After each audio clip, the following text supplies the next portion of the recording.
Hello दोस्तों, स्वागत है आप सभी के अपने YouTube चैनल SBCL अंडाल में। मेरा नाम वसीम सर और आज मैं आप लोगों को ज्योग्राफी पढ़ाने वाला हूं।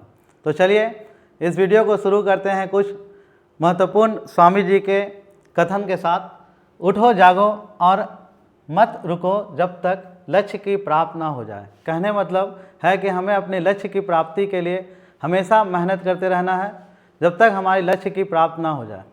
तो आज हम लोग ज्योग्राफी के कुछ महत्वपूर्ण क्वेश्चन को हम लोग देखेंगे जो बहुत ही इंपॉर्टेंट आने वाले एसएससी, एमटीएस, रेलवे के लिए काफ़ी महत्वपूर्ण है।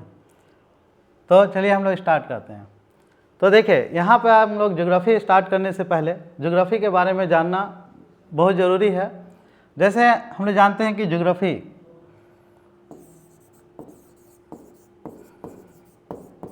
ये ज्योग्राफी शब्द जो है ये हमारा ग्रीक शब्द है, ये ग्रीक वर्ड है। इस वर्ड का जनक अगर कहा जाता है तो इराटोस्थेनीज को कहा जाता है, जिन्होंने 276 BC से लेकर इन्होंने बताया था ज्योग्राफी के बारे में। जियो का मतलब होता है पृथ्वी और ग्राफी का मतलब होता है वर्णन। कुछ टेक्निकल प्रॉब्लम हो रही है तो सर टेक्निकल सर ज़रूर आप आपके देखें।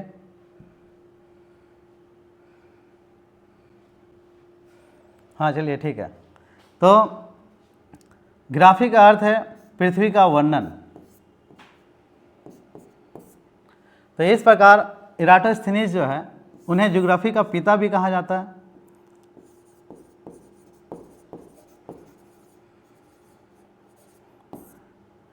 इराटोस्थेनीज को ज्योग्राफी का पिता इसलिए कहा जाता है क्योंकि इसे फादर ऑफ जियोडेसी, क्योंकि इन्होंने ही सबसे पहले पृथ्वी पर इन्होंने इक्वेटर कहने वाला हमारे विषुवत रेखा के सरकमफेरेंस और उनकी कैलकुलेट करने के लिए सबसे पहले इन्होंने प्रयास किया था, इसलिए इन्हें ज्योग्राफी का पिता कहा जाता है। और इनके द्वारा एक किताब लिखी हुई है जिन्हें कहा जाता है ज्योग्राफिका।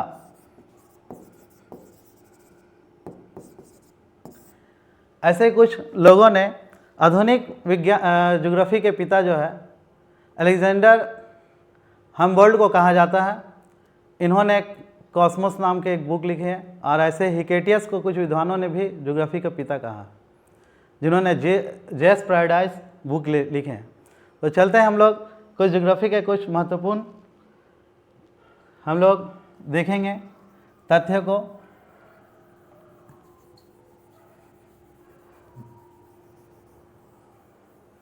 तो सबसे पहले देखते हैं हम लोग अक्षांश अदेशांतर रेखा। अक्षांश रेखा है क्या? अक्षांश रेखा पृथ्वी के बीचों बीच मध्य एक रेखा खींची गई है जिसे हम लोग विषुवत रेखा कहते हैं।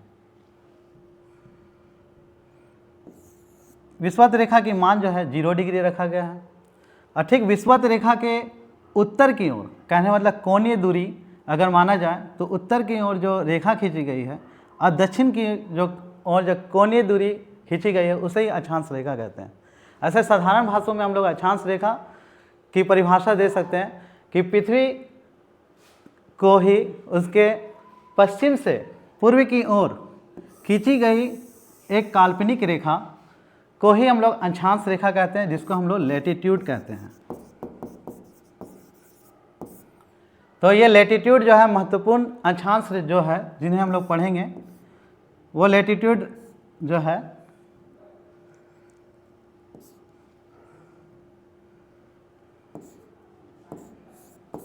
पांच लैटिट्यूड के बारे में हम लोग पढ़ेंगे और इसी से एग्जाम में लगभग महत्वपूर्ण क्वेश्चन आते हैं। इसके अलावा हम लोग देखेंगे देशांतर। तो देशांतर जो रेखा है उसकी परिभाषा यह है कि उत्तरी ध्रुव, इसे हम लोग नॉर्थ पोल कहते हैं, उत्तरी ध्रुव, और इसे कहते हैं हम लोग साउथ पोल।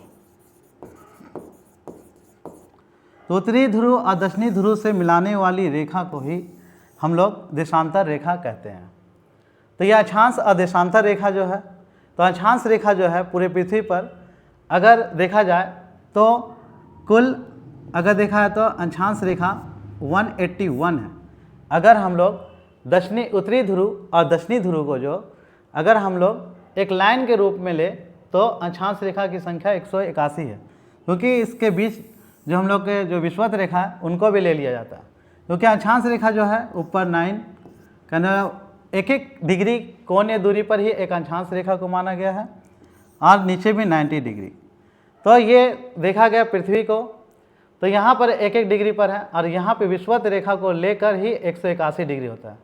अगर उत्तरी ध्रुव और दक्षिणी ध्रुव को अगर बिंदु के रूप में मान लिया जाए तो हमारी अक्षांश रेखा जो है 89 प्लस 89 प्लस 1 कहने मतलब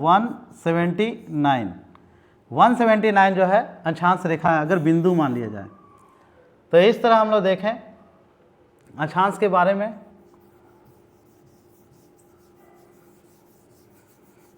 और देशांतर रेखा जो है वो पूरी पृथ्वी पर 360 है, 360 है, 360 अगर 360 डिग्री है तो 360 भी है। लेकिन देशांतर रेखा जो है हमारे पृथ्वी के मध्य है, जो एक प्रधान मध्याह्न रेखा जिसे हम यमोत्तर रेखा भी कहते हैं, जिसे ग्रीनविच मीन टाइम भी माना गया है, जिन्हें इंटरनेशनल टाइम लाइन भी कहते हैं। तो ये 0 डिग्री जो है ये पूर्वी देशांतर और पश्चिमी देशांतर में विभाजित करता है पृथ्वी को, और जो हम लोगों का विषुवत रेखा जो है वह हमारी पृथ्वी को आपका नॉर्थ हेमिस्फीयर और साउथ हेमिस्फीयर में विभाजित करता है। तो ये था कुछ महत्वपूर्ण बातें। अब हम लोग कुछ महत्वपूर्ण क्वेश्चन हम लोग देखेंगे जो एग्ज़ाम में आए हैं। तो जैसा कि देख रहे हैं आप लोग स्क्रीन पर, लैटिट्यूड एंड लॉन्गिट्यूड पर MCQ railway, SSC, CHSL and all competitive exam के लिए। तो चलिए अब हम लोग क्वेश्चन देखते हैं। The equator is located at which degree of latitude? भूमध्य रेखा किस अक्षांश पर स्थित होती है? तो अभी हम लोगों ने देखा कि भूमध्य रेखा जो है वो हम लोगों का आपका 0 डिग्री अक्षांश पर स्थित होती है। तो देखिए 0 डिग्री अक्षांश पर स्थित है, तो यहाँ पर हम लोग देख रहे हैं जिस तरह एक ग्लोब का एक चित्र दिया हुआ है यहाँ पर एक। तो देखिए यहाँ पर है नॉर्दर्न हेमिस्फीयर और नीचे है साउदर्न हेमिस्फीयर। तो इस तरह हम लोग देखें लैटिट्यूड, लॉन्गिट्यूड, लेकिन यहाँ देख रहे हैं आप लोग जाली नुमा जो देख रहे हैं आप लोग लैटिट्यूड एंड लॉन्गिट्यूड का, इस जाल को ही कहते हैं हम लोग ग्रिड। ये बहुत सारे एग्जामों में पूछा भी गया है, ये ग्रिड किसे कहा जाता है। तो भूमध्य रेखा किस अक्षांश पर स्थित है? तो हम लोग देखेंगे 0 डिग्री पर अक्षांश पर स्थित है। भूमध्य रेखा को ही हम लोग कहते हैं ग्रेट सर्कल के नाम से भी जानते हैं, ग्रेट सर्कल, ठीक है। भूमध्य रेखा की कितनी पूरी ये है? तो 40075.16 किलोमीटर इसका पूरा भूमध्य रेखा की ये माप है, ठीक है। तो भूमध्य रेखा से हम लोग देख लिए। अब हम लोग नेक्स्ट क्वेश्चन की तरफ बढ़ते हैं।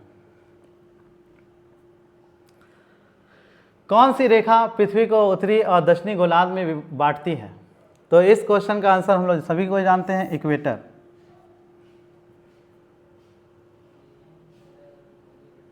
इक्वेटर जैसा हम लोग देख रहे हैं कि northern hemisphere and southern hemisphere, तो इक्वेटर।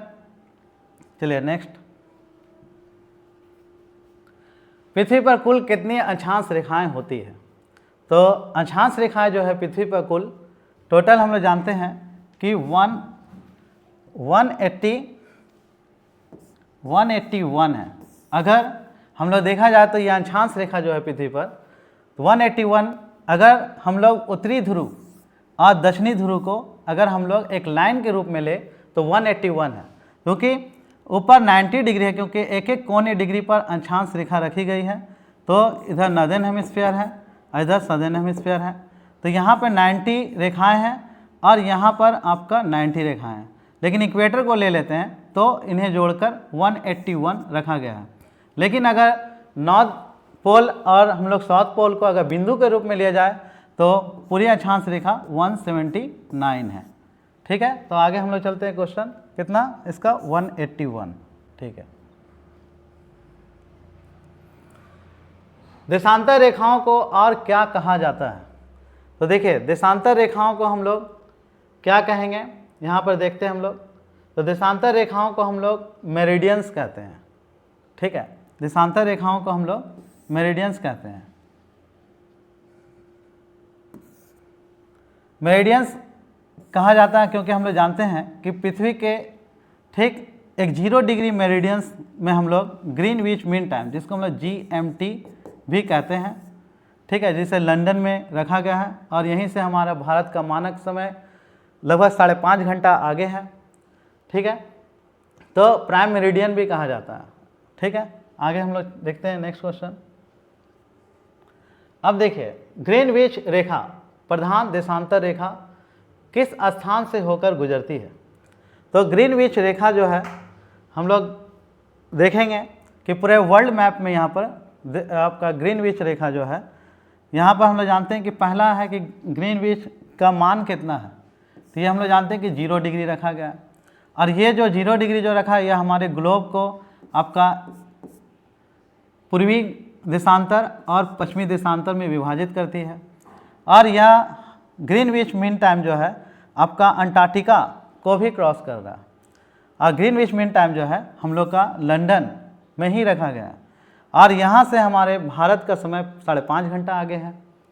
तो Greenwich mean time royal observatory in London, Greenwich London में रखा गया है, और यहीं से पूरे विश्व के समय को देखा जाता है। तो ये जो है 24 जोन में बांटा गया पूरा विश्व के समय को। और हम लोग आगे देखते हैं क्वेश्चन नेक्स्ट। प्रधान देशांतर रेखा की देशांतर संख्या क्या है। तो प्रधान देशांतर रेखा, तो ग्रीनविच मीन टाइम में जो रेखा रखी गई है उसे ही कहा गया है प्रधान देशांतर रेखा। तो इसको रखा गया है 0 डिग्री में, ठीक है। 0 डिग्री मतलब ग्रीनविच मीन टाइम, प्रधान देशांतर रेखा, इसे ग्रीनविच मीन टाइम भी कहते हैं क्योंकि ये देशांतर रेखा है और ये हमारे पृथ्वी को पूर्वी गोलार्ध और पश्चिमी गोलार्ध में विभाजित कर रही है, ठीक है। नेक्स्ट क्वेश्चन हम लोग देखते हैं। कर्क रेखा भारत के निम्नलिखित में से किस राज्य से होकर गुजरती है। कर्क रेखा, तो पहला कि हम लोग कर्क रेखा के बारे में जानेंगे कि कर्क रेखा है क्या। तो हम लोग जानते हैं कि ग्लोब में हम लोगों ने देखा कि बहुत सारे हम लोग लैटिट्यूड अक्षांश रेखा के बारे में जाने। तो ये देखिए हम लोग का 0 डिग्री इक्वेटर, जिसको हम लोग कहते हैं इक्वेटर। उसके बाद हम लोग देखेंगे यहाँ पर 23.5 डिग्री नॉर्थ लैटिट्यूड, जिसे कहेंगे हम लोग अक्षांश रेखा, ये भी है। 66.5 डिग्री नॉर्थ, ये भी एक अक्षांश रेखा है उत्तरी। और उसके बाद हम लोग जानते हैं 90 डिग्री नॉर्थ। उसके बाद हम लोग देख रहे हैं यहाँ पर 23.5 डिग्री साउथ। उसके बाद यहाँ पर 66.5 डिग्री साउथ। उसके बाद 90 डिग्री साउथ। तो ये कर्क रेखा जो है, कर्क रेखा का मान जो है, कर्क रेखा का मान जो है वो 23.5 डिग्री उत्तरी अक्षांश है। 23.5 डिग्री उत्तरी अक्षांश है।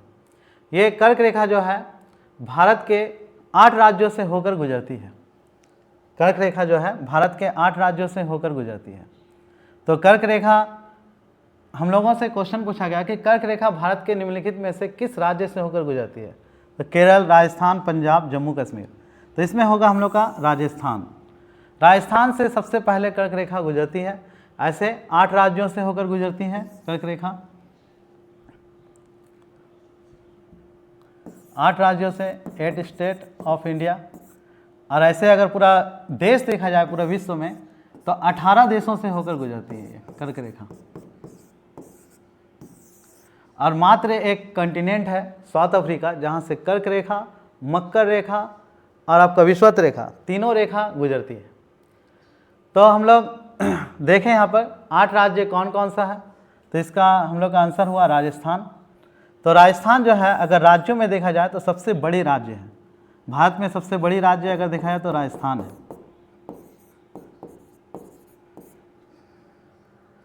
इसका पूरा क्षेत्रफल देखा जाए तो 342,239 स्क्वायर किलोमीटर है।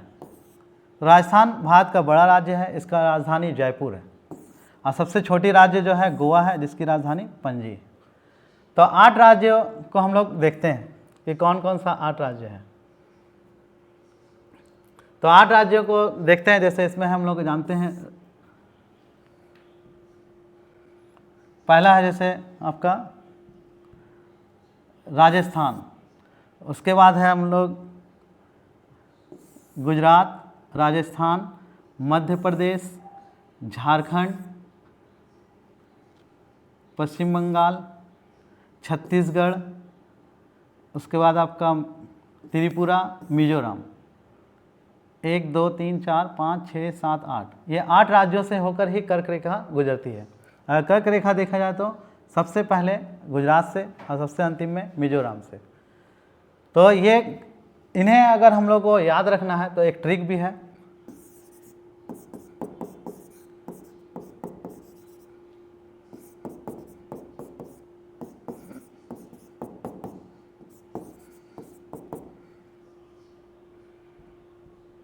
जी से आपका गुजरात हो गया, जिसको हम लोग जी जे बोलेंगे। ए को और हम लोग इसको कैंसिल कर देते हैं। आर से राजस्थान, आर जे। एम से मध्य प्रदेश, सी एस से छत्तीसगढ़, जे से आपका झारखंड, जे एच। बी से बिहार, बंगाल, पश्चिम बंगाल। टी से त्रिपुरा और एम से मिजोरम। ये 8 राज्यों से होकर गुजरता है। तो इन 8 राज्यों का राजधानी हम लोग देखते हैं। राजस्थान का जयपुर, गुजरात का आपका गुजरात का गांधीनगर, ठीक है। इस तरह हम लोग राजधानी भी हम लोग याद रखेंगे। तो चलते हैं नेक्स्ट हम लोग क्वेश्चन। कुछ महत्वपूर्ण देखिए कर्क रेखा पर। भारत में कर्क रेखा 8 राज्यों से गुजरती है, जैसा कि हम लोगों ने देखा 8 राज्यों से होकर गुजरती है। कर्क रेखा सबसे नज़दीक का शहर जो है वो त्रिपुरा का एक शहर है, जिसे कहा जाता है उदयपुर। उदयपुर तो हम लोग का राजस्थान में भी है, लेकिन त्रिपुरा में भी एक उदयपुर है, जहाँ सबसे नज़दीक शहर है। ये क्वेश्चन एग्ज़ाम में एक बार पूछा गया था, एक बार SSC में। कर्क रेखा की अधिकतम लंबाई अगर पूछा जाए तो उसकी जवाब है मध्य प्रदेश, ठीक है। कर्क रेखा की न्यूनतम लंबाई, तो सबसे न्यूनतम लंबाई जो है वो राजस्थान। और माही नदी भारत की एकमात्र नदी जो कर्क रेखा को 2 बार काटती है। माही नदी जो है वो भारत की एकमात्र नदी है जो कर्क रेखा को 2 बार काटती है, ठीक है। तो ये महत्वपूर्ण कुछ पॉइंट है, इसे आप लोग नोट कर सकते हैं, या तो आप लोग स्क्रीनशॉट भी ले सकते हैं, ठीक है। चलिए अब आगे बढ़ते हैं हम लोग। तो देखिए, state through is the topic of cancer. तो जैसा कि हम लोग अब मैप के थ्रू भी हम लोग देख रहे हैं कि यहाँ पर देखें कि पहला गुजरात से, फिर राजस्थान, फिर आपका मध्य प्रदेश, फिर आपका छत्तीसगढ़, फिर ये झारखंड, पश्चिम बंगाल, त्रिपुरा, मिजोरम। मैप में भी हम लोगों ने देखा कि कर्क रेखा यहाँ से गुजरती है, ठीक है। चलिए अब हम लोग आगे की ओर बढ़ते हैं। पृथ्वी पर कुल कितनी देशांतर रेखाएं हैं? तो पृथ्वी पर कुल देशांतर रेखाएं देखते हैं हम लोग। तो हम लोग जानते हैं कि 1-1 डिग्री अगर कोणीय दूरी अगर देखा जाए तो पृथ्वी पर कुल देशांतर अगर देखा जाए तो हम लोग जानते हैं कि पहला जो हम लोग देखे थे कि 0 डिग्री पर देखे थे कि 0 डिग्री पर जो हम लोग रखा गया था, तो ये प्रधान मध्याह्न जिसको बोलते हैं प्राइम मेरिडियन जो रेखा जो रखी गई थी, ये पृथ्वी को 2 देशांतरों में विभाजित करता है।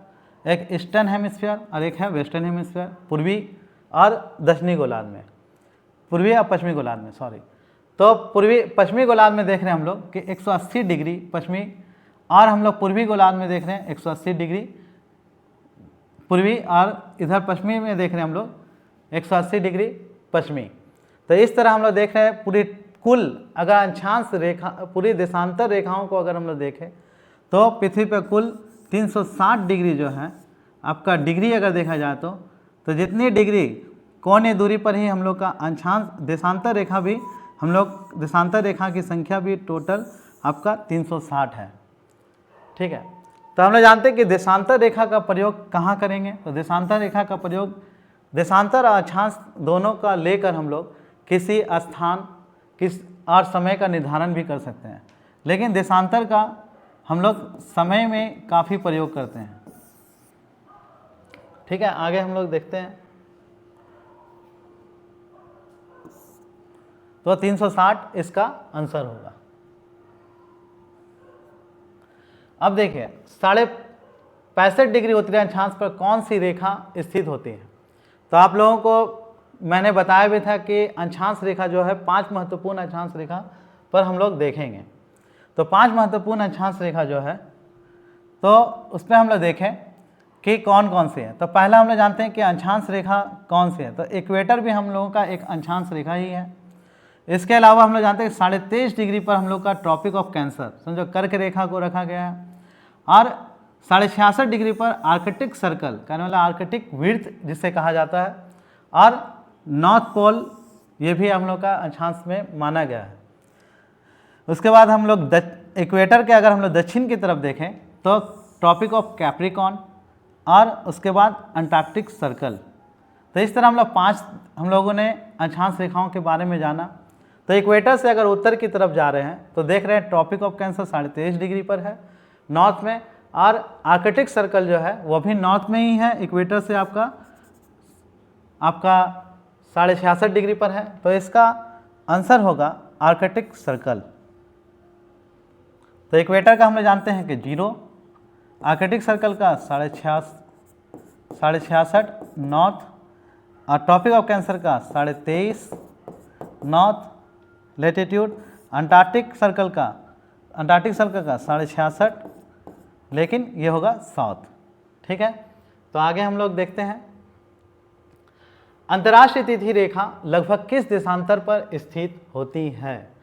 तो अंतर्राष्ट्रीय तिथि रेखा जिसको आइडियल कहने वाला इंटरनेशनल डेट लाइन कहने वाला अंतर्राष्ट्रीय समय तिथि रेखा के, तो अंतर्राष्ट्रीय तिथि रेखा जो है उसे रखा गया है 180 डिग्री में, 180 डिग्री में अंतर्राष्ट्रीय तिथि रेखा, क्योंकि हम लोग जानते हैं कि ग्रीनविच मीन टाइम जो 0 डिग्री है, ठीक है, उसके अपोजिट जो अगर देखा जाए तो अंतर्राष्ट्रीय तिथि रेखा है जिसे 180 डिग्री के रूप में भी जानते हैं। अंतर्राष्ट्रीय तिथि रेखा से क्या है कि हम लोग इससे हम लोगों का कि पूर्वी और पश्चिमी देशों में काफ़ी इसका प्रयोग था कि अगर हम लोग पूर्व की तरफ जाते हैं तो एक दिन समय हम लोग का आपका बढ़ जाता है, और पश्चिम की तरफ जाते हैं तो एक दिन समय हम लोग का घट जाती है। ठीक है, तो अंतर्राष्ट्रीय तिथि रेखा का मान कितना है, तो 180 डिग्री है।